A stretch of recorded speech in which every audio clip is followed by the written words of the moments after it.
Many thanks for joining us. Welcome to Business Morning on this beautiful Monday. I am BC Adebayo. Let's begin with the price of crude oil. Of course, they were actually higher this morning, although growing concerns over the coronavirus pandemic capped gains. Brent crude rose 1.33% to $43.37 a barrel, while US WTI crude futures were higher by 0.34%, and we saw them at $40.81 a barrel. The implied volatility for Brent crude price has plunged to the lowest levels and triggered by prices collapsing at the end of the first quarter of 2020 as many oil traders shifted their attention to tightening oil output due to the agreement with the Organization of the Petroleum Exporting Countries and its allies. Now, the Minister of Aviation, Hadi Sirika, recently announced that domestic flights would resume on July the 8th at the Nnamdi Azikiwe International Airport in Abuja and Murtala Mohammed Airport in Lagos. The Kano, Port Harcourt, Owerri and Maiduguri airports will reopen on July the 11th, while the other airports across the country will join on July the 15th. Now, all the 8 operating airlines say they are ready to hit the airspace from this week, but the Nigerian Civil Aviation Authority is not convinced that all of them are actually ready. The DG of the NCAA, Captain Musa Nuhu, will be telling us why. Good morning, Captain, and thank you for joining us on the program. Viewers, thank you for having me on your program this morning. With you telling us how you would rate the preparedness of the airlines to actually resume operations of domestic flights this week. Hey, thank you very much. Once the operation started shutting down in Nigeria and the closure of the Nigerian airspace to international flights at the end of March and subsequent shutdown of the airlines, the Nigerian Civil Aviation Authority started compiling and making a list of items as per regulations that must be met by all service providers, including the airlines, for the resumption of flight. Subsequently, we issued several what we call all operators letters to all the airlines and issued several advisory circulars. All this listed the requirement protocols and guidelines on all functioning areas that must be met by all service providers, including the airlines, for approval to resume operations. As regards to airlines, there are 2 main areas. We have the safety technical issues, and these have to do with matters such as the airworthiness of aircrafts. Aircrafts having been grounded for about 3 months or thereabout needed to be checked to be sure they're airworthy. As regards this, we had issued what we call the storage maintenance guidelines, in which aircrafts are properly stored and maintained, and having maintenance been done on them at regular intervals to ensure their airworthiness for when the operations resume. And we had other issues at pilot recency, and the International Civil Aviation Organization, which is the premier regulatory body of aviation in the world, and a body of the United Nations, issued guidelines on this matter, which we are adopting these guidelines to ensure all pilots are current, efficient, and proficient. And airlines, we are required to issue their guidelines on this. Once they did this, risk assessments have been done on each band by each airline to ensure that all risks are eliminated or mitigated to the lowest possible minimum acceptable levels. We had other areas like aviation security, safety management, and others that we had to implement. Then the COVID-19 is responsible for this, and we have what you call the public health corridor, which entails having clean airports, clean passengers, clean workers, clean aircraft, and clean flight crew, and clean baggage. This is to ensure that all risk pertaining to the spread of the coronavirus are eliminated, or in the least reduced to barest minimum possible levels. And these include checks before you get into the airport, checks for symptoms of COVID-19, such as temperature, coughing, cold, and others. So basically, on the issue of the airlines have done significantly well. There are most of them, quite a few, some have met already met the requirements as set by the Nigerian Civil Aviation Authority, which is the regulatory body of the industry in Nigeria, and some are likely to meet that today. So overall, I think the airlines both have done pretty well meeting our requirements, which international standards. There's only one aviation which is global and as directed by standard and recommended practices of the International Civil Aviation Organization. Haven't talked about the preparedness of the airlines now. What about the passengers who are apprehensive about safety on one hand and the COVID-19 infection on the other? What would you say to them?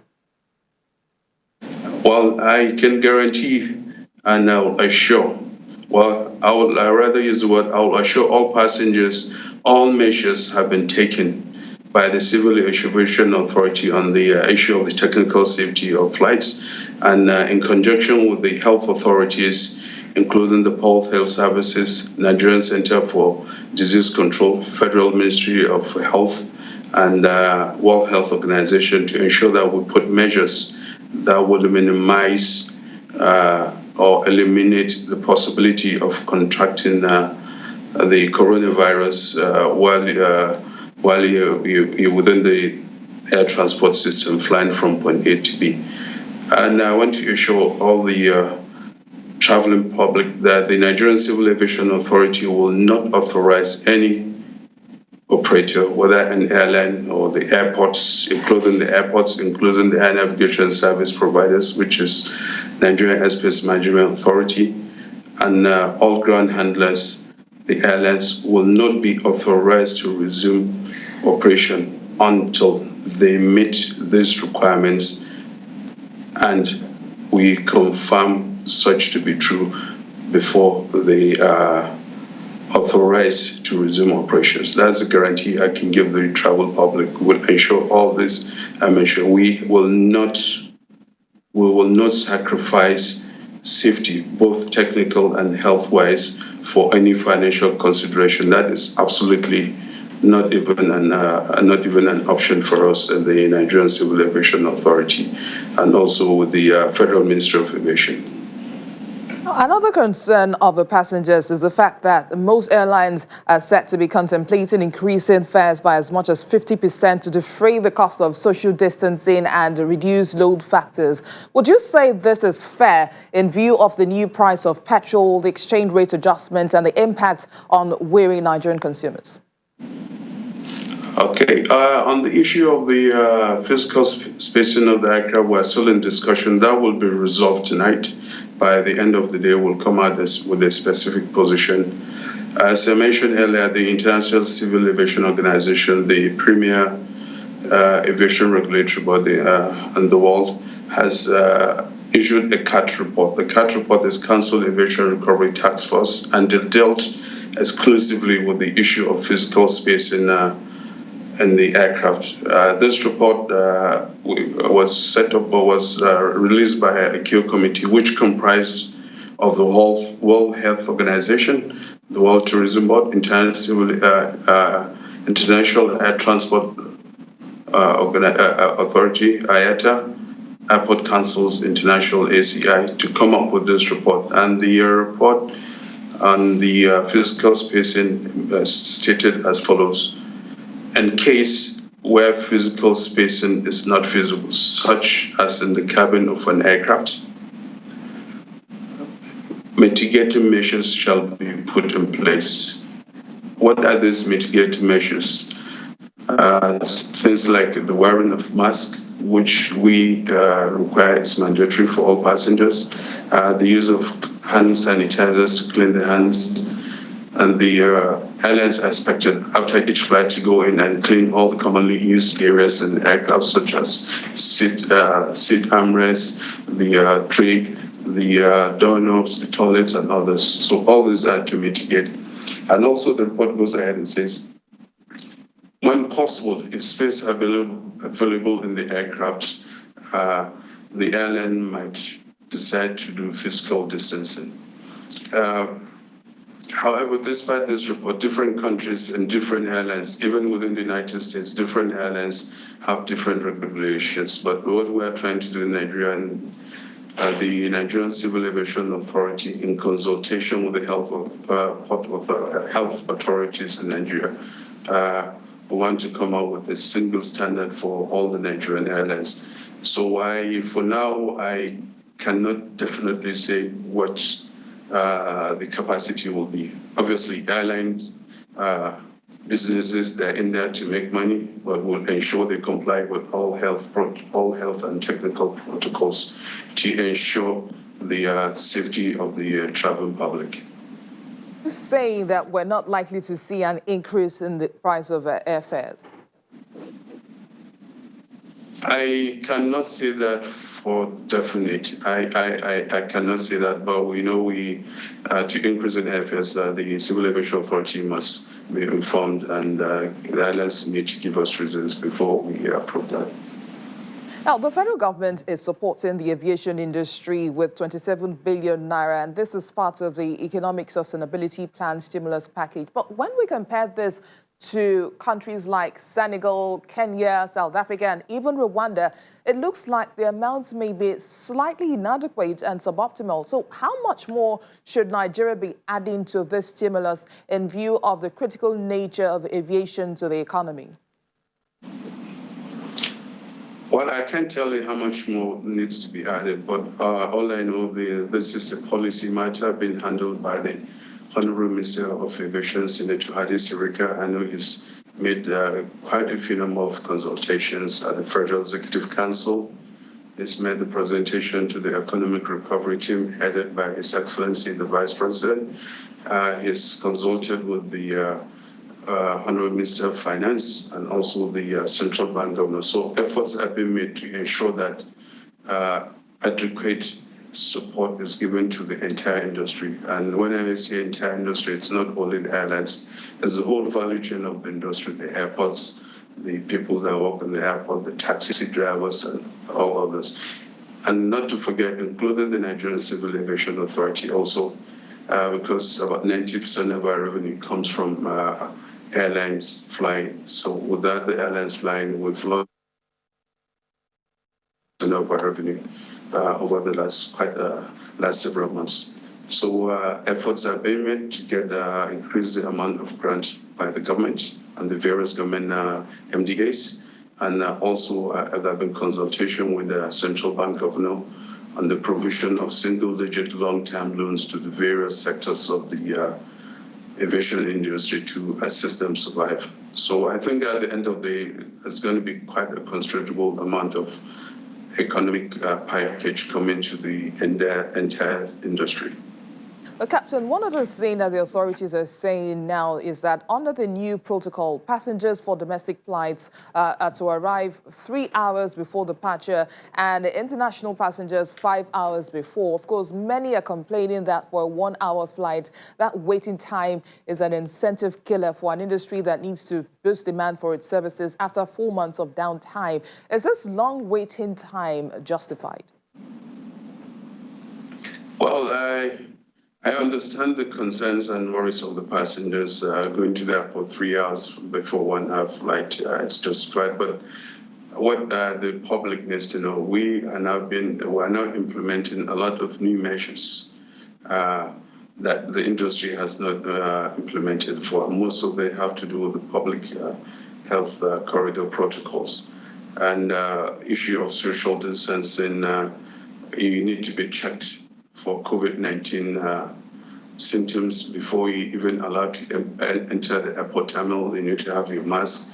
And now, if you look at the social distancing in the airport, if you implement the social distances within the airport, you effectively reduce the capacity of the airport terminal. So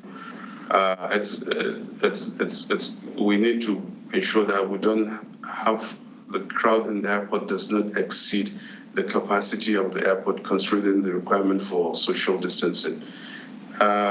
This 3 hours is just for the start. We have a lot of things not implemented before, we're not used to. I'm sure with time, when we get used to it, we're going to see gaps or areas in the system where we can tweak and reduce the waiting time for the passengers. So I don't presume this 3 hours is going to stay for long. As we get more experience with these processes in the airport and then following the health protocols, I'm sure the time will go down with some time. So I plead with the traveling public to bear with us. What we're doing is for their own safety, health-wise, security-wise, and safety-wise. So we'll have to ensure we do the proper things. We cannot afford, and we must not afford, and will not afford anything that will make aviation a vector for the spread of the COVID-19 virus. To do otherwise is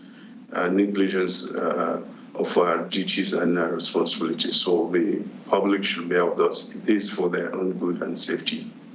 Talking about safety now, Captain, the pilots have been grounded since March, and most of the aircraft have also been in that same situation. So tell us what steps the NCAA is taking to ensure that the requirements for safe flight are maintained, especially as we are in the peak of the rainy season and bad weather. Okay, in the very beginning when I started, I dealt with that issue, but I'll quickly rehash over it. The International Civil Aviation Organization formed a committee called the Council Aviation Recovery Task Force, which came out with guidelines covering these areas, issues with the airworthiness of the aircraft and pilot proficiency and recency requirements. And these guidelines, we're implementing them. Even before the International Aviation Organization came out with a report, we had developed our own report, which we cross-checked with the International Civil Aviation Organization, with the African Civil Aviation Commission, and it came up with little or no comments. So that means we've done a pretty good job. In fact, when the International Civil Aviation Organization, ICAO, started its CAT committee, we sent our documents to consider as part of the reference materials for the committee.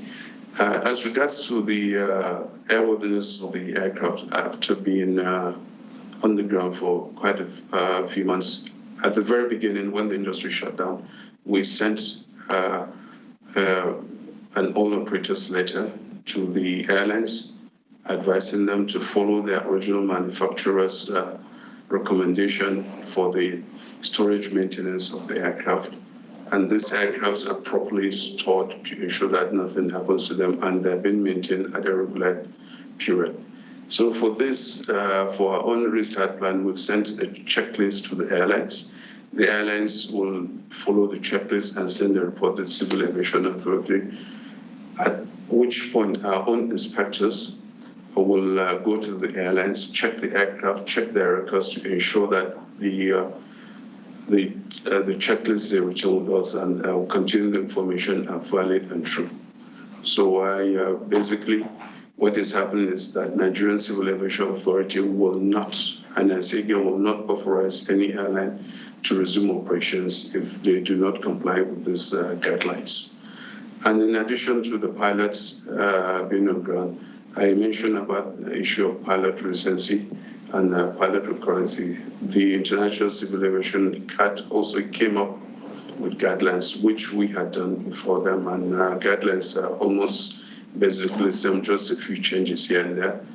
And they came up with alternative means of meeting this pilot recurrency and proficiency standards.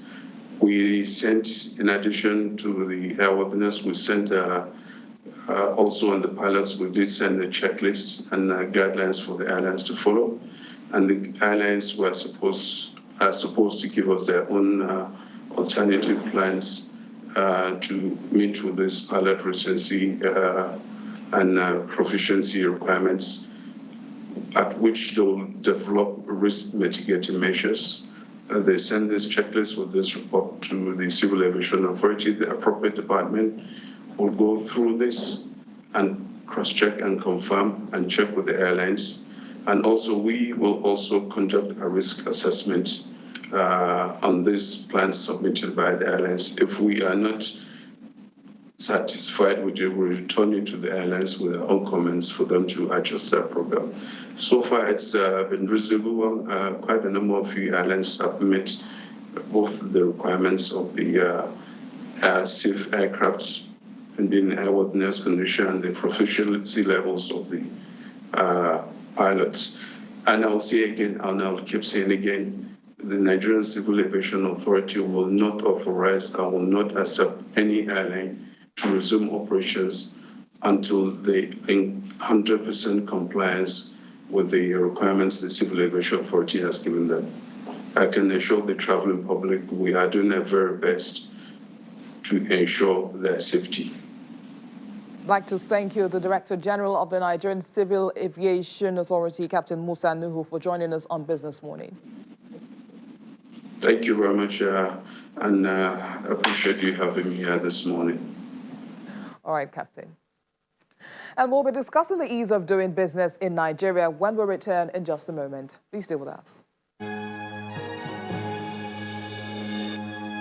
Welcome back. The Corporate Affairs Commission recently stated that it will commence the inclusion of companies' tax identification numbers on the certificate of incorporation of new entities seeking application. And this development, which is part of its effort to advance the ease of doing business initiative of the federal government, is aimed at eliminating the need for companies to apply to the Federal Inland Revenue for tax identification numbers after incorporation. And part of the benefits of the initiative, which involves the Presidential Enabling Business Environment Council, is to help reduce the administrative burden of newly registered companies in application for registering with the FIRS to obtain tax identification numbers, otherwise known as TIN, and to enable the FIRS to capture new companies in its database, and that's in order to improve tax compliance in the country. Well, to help us understand this new development and the terms and conditions of the convergence measure of these entities is Registrar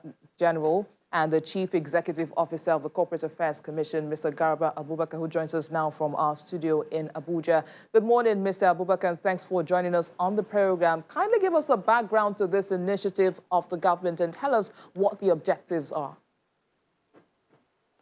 Thank you so much. As you rightly observed, this is actually an initiative of the Presidential Enabling Business Environment Council. It's one of the several action plans rolled out by PEBEC to achieve ease of doing business in Nigeria. The issue of TIN has been in our law since around 1977. Under the Companies Income Tax Act, particularly Section 10, the law provides that the incorporation number issued by the CAC shall serve as the identification number of a company for the purpose of tax.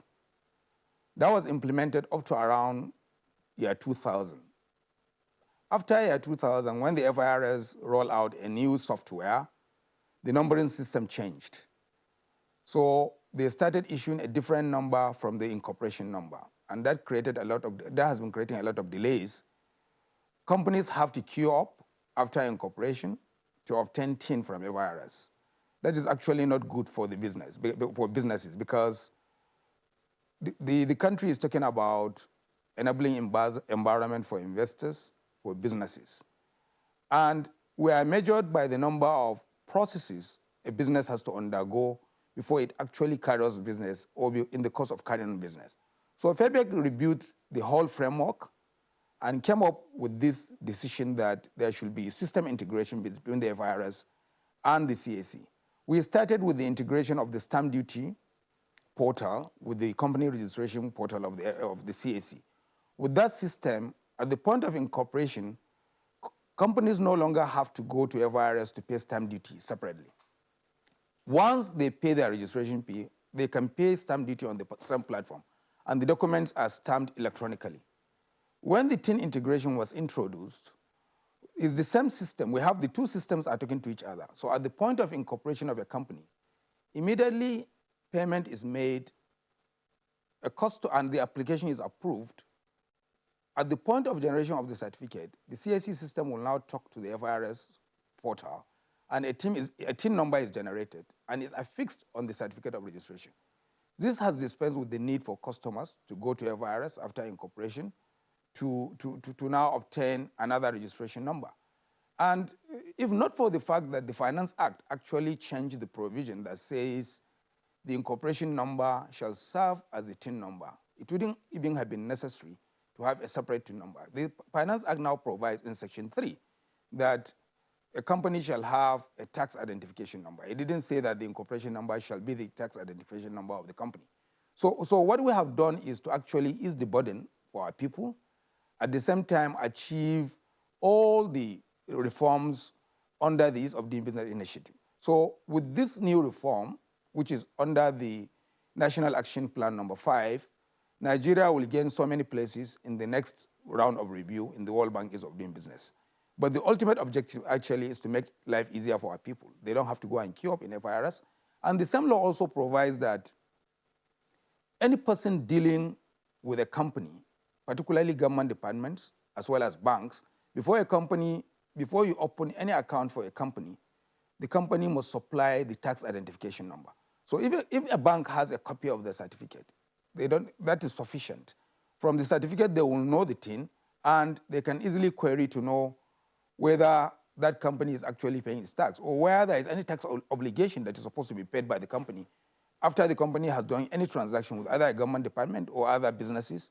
From the certificate, you will know the tax number, and if it is withholding tax or VAT, you can easily credit it in favor of that company. So this is actually the objective for integrating the TIN to company incorporation process.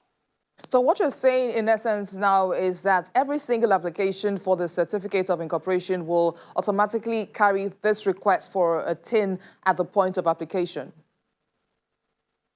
There is no need for request, actually. This has actually, it came into effect on the 29th. It's already been done. You don't need to write any application, because even before the integration of TIN to registration, we have a system integration with the FIRS. Immediately a company is registered, all the information pertaining to that company is electronically transmitted to a Federal Revenue Service. And as of today, if you are going to apply for tax certificate, you have to, there is a system integration between us. FIRS will verify your status directly through our portal. So the same thing applies to tax identification numbers. So if you apply to register a company and CAC found your application in order and approves that application, at the point of generating certificate, you don't need to apply separately. A TIN number will automatically be affixed to that certificate, and you are collecting your certificate that has the incorporation number of the company as well as the tax identification number. Additional costs to the application fee for the certificate of incorporation? There is no additional cost. You don't pay for TIN. All along, you don't actually pay to TIN number. You only pay the registration fee to CAC, as well as the stamp duty. These are statutory fees that has to be paid at the point of incorporation. So what this has done is actually to save time and resources, because you don't have to go to FIRS to queue up and collect a TIN or undergo any other process after incorporation to obtain a TIN number. It has already been collapsed into the incorporation process, and you get your certificate that has a TIN number on it, and you are set to go. You are set to carry on your business without having to go through any process again. Mr. Abubakar, part of the objectives of this program is that entrepreneurs would be able to easily request loans and credit facilities from financial institutions. So tell us, what is the alignment here? The alignment is, as of today, under Section 3 of the Finance Act, you cannot even open a bank account unless you supply your tax identification number to the bank. And for companies that are already in existence before the Finance Act came into effect, they have a 3-month window within which to apply for TIN. We all know the complaints people used to, all the challenges of getting TIN sometimes. And there's this confusion between TIN number issued by Joint Tax Board and TIN number issued by the FIRS. But for companies, the recognized TIN number is a TIN number issued by the Federal Revenue Service. So what makes it easier is anybody dealing with you can easily verify your tax status. Because I don't expect a bank to issue any loan to any company without due diligence on that company. And how they do due diligence is to know the financial standing of that company, to know whether the company has been paying tax. If a company in its financial statements makes a return that shows that it has a turnover of 2-3 billion naira, you can easily verify whether that statement is correct by confirming whether the company has paid tax commensurate to the turnover declared in the financial statement. And once you have the TIN number, it's very easy for you to check and confirm the veracity of all these claims by this company. So it has made life very easy for everybody, including the companies themselves, and to regulators as well. Because for companies that are into contracts, that do contracts and procurement, when you are being paid the contract sum, withholding tax is usually deducted. There are challenges sometimes of getting the relevant tax identification number of that company, because when the awarding body pays withholding tax on behalf of a company, the credit goes to that company. So without the TIN number, it's always difficult to place that withholding tax in the right place. So with the new requirement that your certificate should carry your TIN, it's very easy for the awarding body to know the tax identification number of that company. And when payment is made, it goes to the credit of that company. So this is actually what it is tends to achieve. Now, I'm sure that many would like to know, because it would actually take typically 2 weeks after application to be in receipt of certificates of incorporation. But with this new function now, what is likely to change in the time to market delivery timeline? Well, for us in CAC, if not for the COVID pandemic that restricts the number of personnel that can come to the office, we are delivering certificate within 24 hours, in line with the ease of doing business initiative. But with COVID, government has issued guidelines that only level 14 officers and above should be at work. So we have limited number of staff, and mind you, we receive nothing less than 2,000 to 3,000 requests for name search and reservation in a day. We process close to 1,000 applications for incorporation in a day. So we are trying to meet up despite all the challenges. What we are trying to do is we are giving access to our staff to be able to work from anywhere to approve these applications. But this will require giving laptops and other devices to this staff to be able to work from home. So we are working on that so that we'll be able to render services at the same pace we're doing before the pandemic sets in. Initiative now enable the CAC return to the issuance of the company's electronic certificates of incorporation? No, not yet. We are still issuing paper certificates. This is part of our action plan, actually. Before the end of the year, we'll start issuing electronic certificate and electronic certified copies of documents, so that once a customer initiates his application, he doesn't have to visit the CAC. From the comfort of his home or office, we'll send him his documents, and he will print it on any paper of his choice, and he's set to do his business. And we'll introduce a QR code that will allow anybody dealing with that person to verify whether that certificate is actually genuine, or that document, whether they're actually issued by the CAC. So this is still work in progress. As I have said, we intend to do that before the end of this year. All right, we would like to thank you, the CEO of the Corporate Affairs Commission, Mr. Garba Abubakar, for speaking with us on the program. Thank you for having me. And it's now time to review last week's activities at the Nigerian equities market. And Edidiong Iwang is actually back with a bang to take us through what happened at the markets last week. Good morning, Edidiong. It's good to have you back. Of course, it looks like the markets missed you. Perhaps, of course, you saw that the numbers have been down south for most part of while you were away.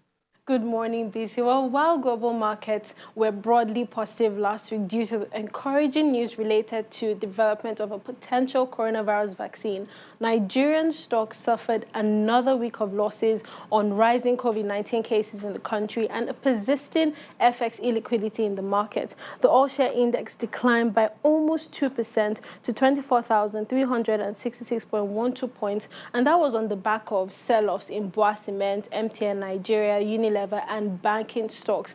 That brought the month-to-date and year-to-date losses to minus 0.6% and minus 9.3% respectively.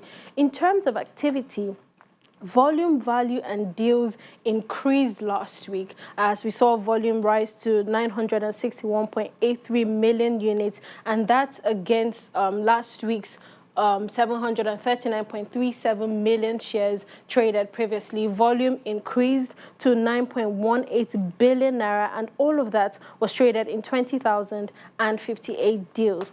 Sectoral performance was broadly negative. As you can see, all the sectors declined last week. Now, given the losses we saw in the banking stocks last week, that counter lost the most by 7.52%. Consumer goods lost 0.47%. Industrial goods was down 6.43%.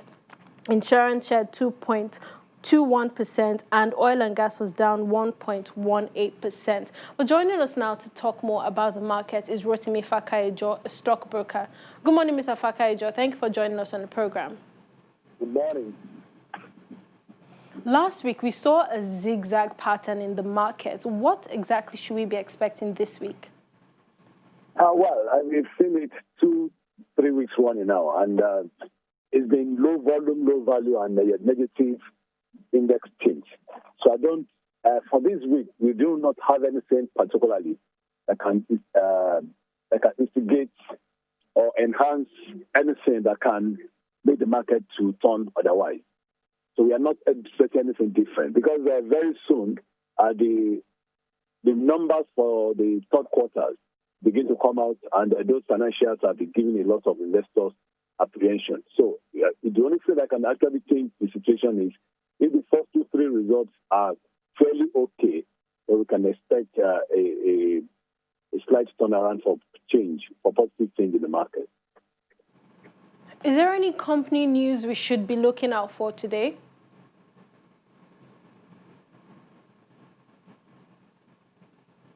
Hello, Mr. Fakayejo, can you hear me? Yeah, I can hear you now. Okay, so is there any company news we should be looking out for today? Particularly, most ones that release results early may be coming out with auditor reports. That is, some of the banking sector stocks like GT Bank, Zenith, Access, and UBA will be coming with auditor reports. So we may not be expecting those ones very soon. But I think for some others that are turning their results, especially in the consumer goods, I think we may be getting some results, if not today, but before the end of the week. Thank you for your input on the show, Mr. Fakayejo. Rotimi Fakayejo is a stockbroker. Over to you, Bisi. All right, Eddie Diong, we'll see what directions the market will swing in just a few hours. But we'll take a moment now. And, of course, Eddie will be back to take us through the debt and currencies market. And then we'll cross over to our London studio, where Juliana Olayinka is also there to take us through this morning's business headlines. So stay with us.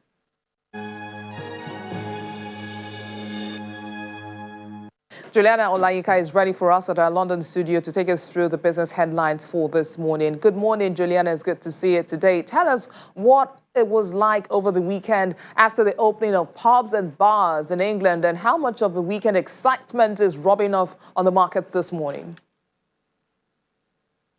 Good morning, Bissy. Well, the FTSE is actually taken off to a flying start this morning, up by over 100 points. I've got to quickly say that we have had the UK construction PMI figures that have just come in, and they are astounding. In June, it's risen to 55.3 from 28.9 in May. Economists are chewing over those figures, but if you compare it to the rest of the PMI data, it shows that this sector in particular, it could be what takes Britain out of an economic catastrophe. So that's really huge news, and all traders are buoyant over that figure. I'm sure we'll chew that a little bit later on at 1:30. But as to be expected, July the 4th really did turn out into becoming Super Saturday. England have over 65,000 pubs. Prime Minister Boris Johnson told them to close on the 23rd of March, and 4 months later, revellers were out in their hundreds of thousands to celebrate what they are now calling freedom. Of course, the situation is a little bit different. You do have to socially distance if you can. There's no more bar service. It's only table service.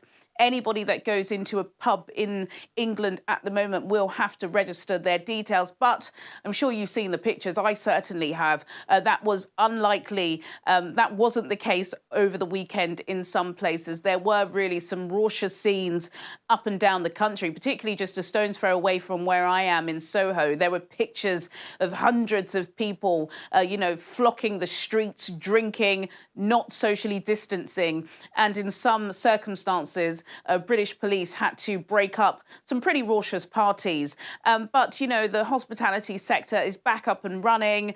Not every pub and bar was open. I'm sure some of our viewers in England will be aware that some of their locals didn't open, and that's because they can't. They've lost too much money. But it'd be interesting to see how this is going to affect UK GDP, because, of course, so much is reliant upon these pubs and these restaurants.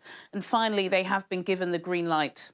I'm sure many people couldn't just wait to get out on the streets and, grab that drink. But tell us, Juliana, what the players in the sector described as a surprise. Now, the Prime Minister Boris Johnson announced a £1.57 billion of help for art and culture sector, a glimpse of hope, I guess, for the museums, the galleries, theatres, and even the music venues.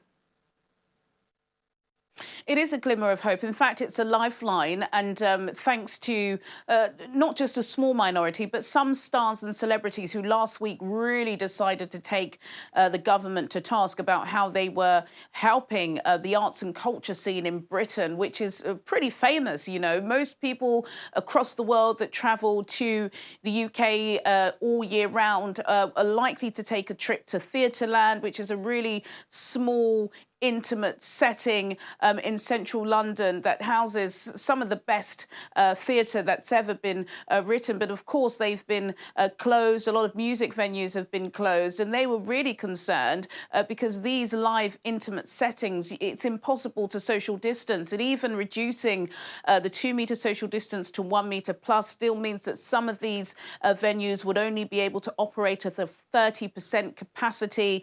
Many of them had complained that some of the schemes that Chancellor Rishi Sunak had announced didn't cover their sector. So, yes, we did have the announcement that £1.57 billion will be given out to many within the sector.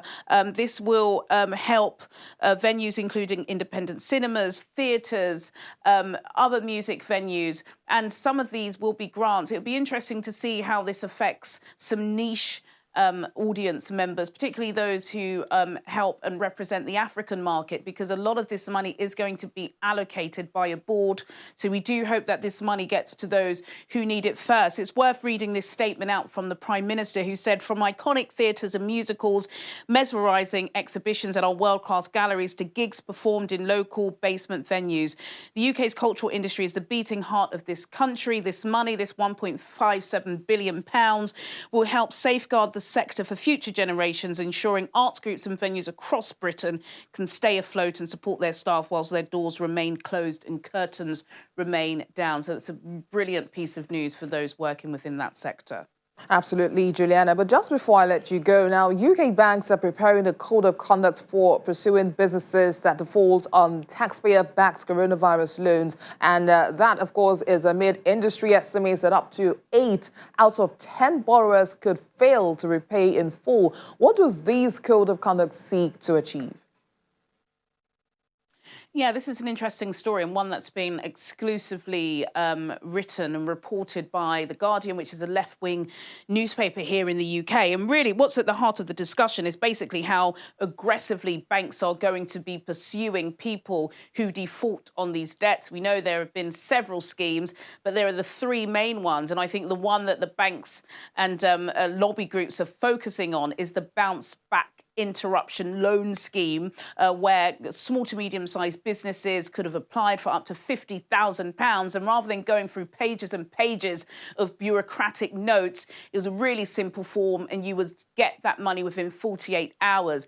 We've already heard from lobby groups, some of them are saying that they expect, as you said, that 8 out of 10 to not pay it back. 15% of these applications are said to be fraudulent. Up to 80% could default, costing the banking system about £36 billion And now one of the issues is that the banks know that a lot of these loans are 100% backed by the government. So even if it is defaulted, taxpayers will be paying them back. But, there are regulators that are trying to warn banks not to be too harsh on these people that are potentially going to default. And they want there to be an industry standard from all banks on how they carefully try and get this money back, rather than going full force, knowing that people have been through such devastating times and experience.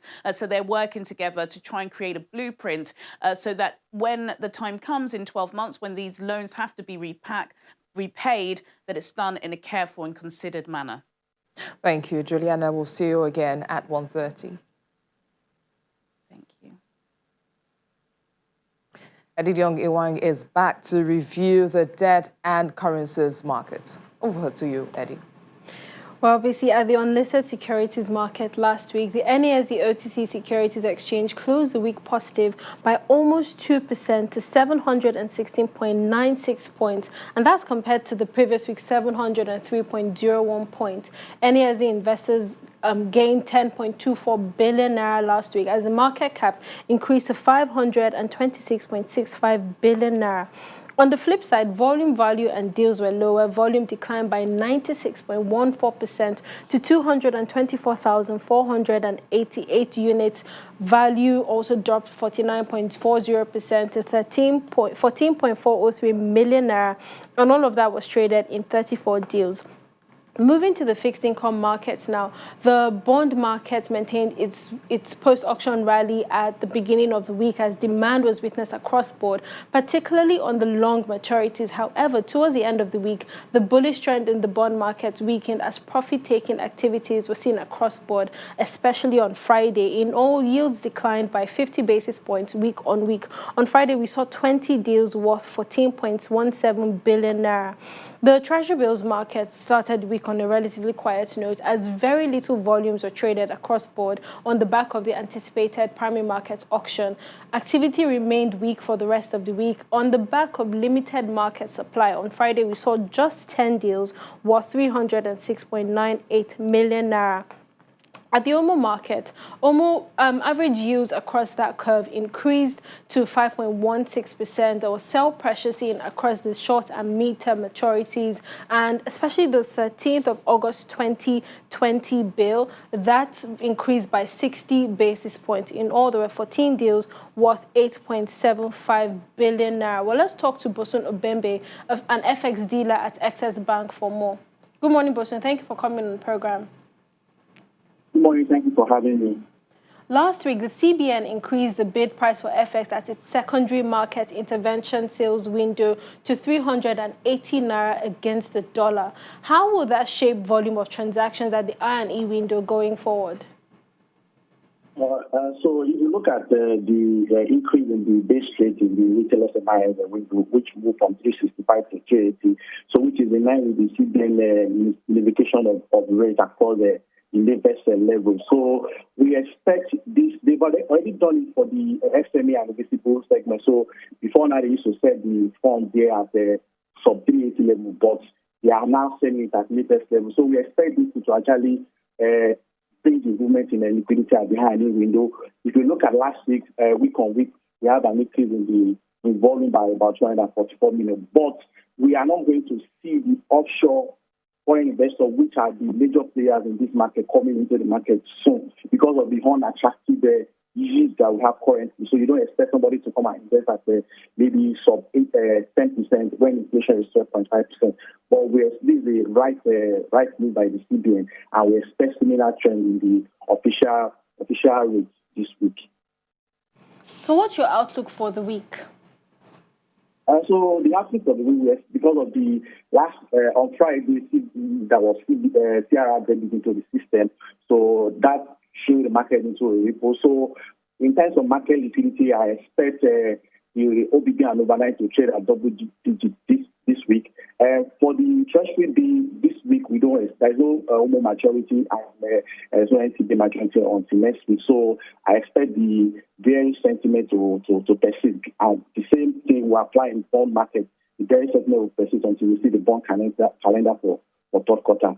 While for Airfare on Friday, you then are going to ingest about 250 million for the last weekend retail SMI auction. Bosun, thank you for your input on the program. Bosun Obembe is an FX dealer at Access Bank. Well, that's it on the market review. Over to you, BC. Thank you, Eddie. And as we would always say, we hope for a profitable trading day. And that's today's program. Thank you so much for watching. I am BC Adebayo. See you next time.